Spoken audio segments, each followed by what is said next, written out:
Hey Cubesters, welcome back to my channel, and in today's video we'll be doing a small unboxing, so let's get into it.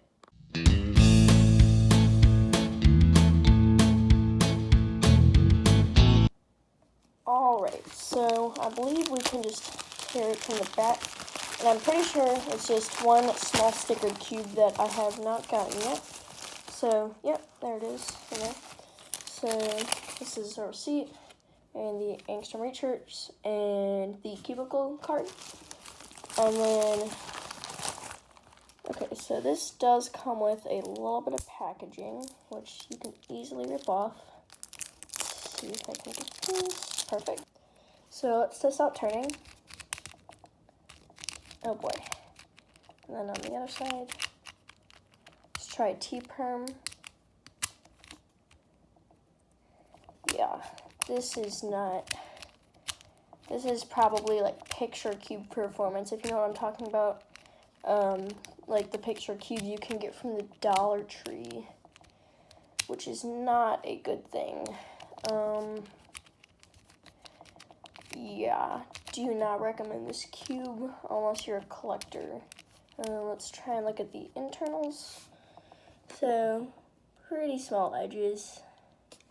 And then the corner, just like the picture cubes or cheap cubes you can find online in packs or so, they have the hollow corner. So yeah, pretty cheap, looks cheap, turns cheap. Yeah, I don't really recommend this cube unless you're a collector. So let's try out some patterns. Oh, also, before we do patterns, here is the YJ Pillow 3x3 unboxed yesterday. So they look to be, I think the YJ cube is exactly one layer bigger than the stickered cube. So yeah, let's try some patterns.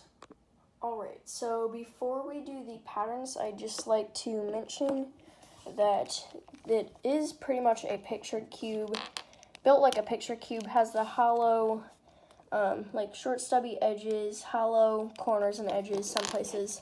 And if you have ever seen the inside of a picture cube, this is how it's put together. So, very cheap quality, and compared to the YJ cube is really, really bad. So let's try doing checkerboard on here and see how long it takes. Yeah, lots of lockups. Corners get caught because some pieces are hollow. Okay, so a lot of struggle with this cube. Now let's try the YJ cube. Yeah, I really recommend the YJ cube, and even though the YJ cube may be $2 more expensive, it's definitely worth it. I've solved the cube. Now let's try the dot pattern, like this. Okay, so only really that last layer got caught. Wasn't too bad. Now let's try it on here, and really smooth once again. Really like this one more. So let's try and do another pattern. Looks like this. Alright, and this is the pattern where you have these little lines. You can also do M2, U2, M2, U2 to swap these, which I will also be trying, and then moving these layers to make blocks of 3. So let's try that on this one. And I usually hold it white top, yellow bottom, but doesn't really matter. And how to do this pattern is just a wide T-perm if you know how to do it. Okay, so wide moves aren't that big of an issue, but there are definitely some lockups that I'm noticing, mostly because the pieces are hollow. I'm pretty sure the lockups are happening because some of the pieces are hollow and there's not really space in between them. As you can tell, all the pieces are really close together, unlike these, which have space, which makes easier for corner cutting and things like that. Alright, let's try that again. So, just wide moves for a normal T-perm, but instead of using one layer for the algorithm, you use 2.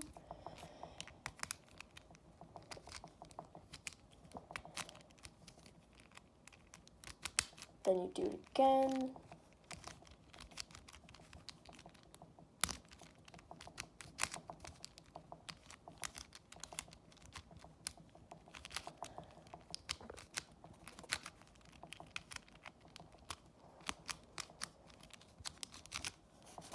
Alright, Alright, so with lots of struggle, we've finally gotten the pattern. Now let's try the M2U2, M2U2 to swap the edges. So M2 moves are okay. The U moves get lockups a lot. Okay, so these two layers don't want to separate, which is a big issue. So yeah, big lockups. Okay. This cube does not turn well. This is why I only recommend for collectors. And we can move the top twice. Okay, so it looks like that didn't work out quite as I was expecting, but that's all right. So middle layers and pretty much any layer has lots of trouble turning. All right, so my final decision for the mini $1 cube, especially compared to this cube, because even though for only $2 more turns fantastic for a mini cube, so I highly recommend the YJ cube, link in the description if you want to go get it. This cube is built like a picture cube, turns like a picture cube, has 0 corner cutting, turns awful, lockups on almost every single turn, and I know I'm judging it a little bit too harshly for a mini cube and for $1, but I really only recommend this for collectors, and it's just a really, really bad cube in general. But I highly recommend this cube for only $2 more. Well, if you liked today's video on the review and unboxing of the mini stickered $1 cube, don't forget to like and subscribe to my channel, and then turn on post notifications if you want to know when I upload new videos like these. Thanks for watching till the end. Bye!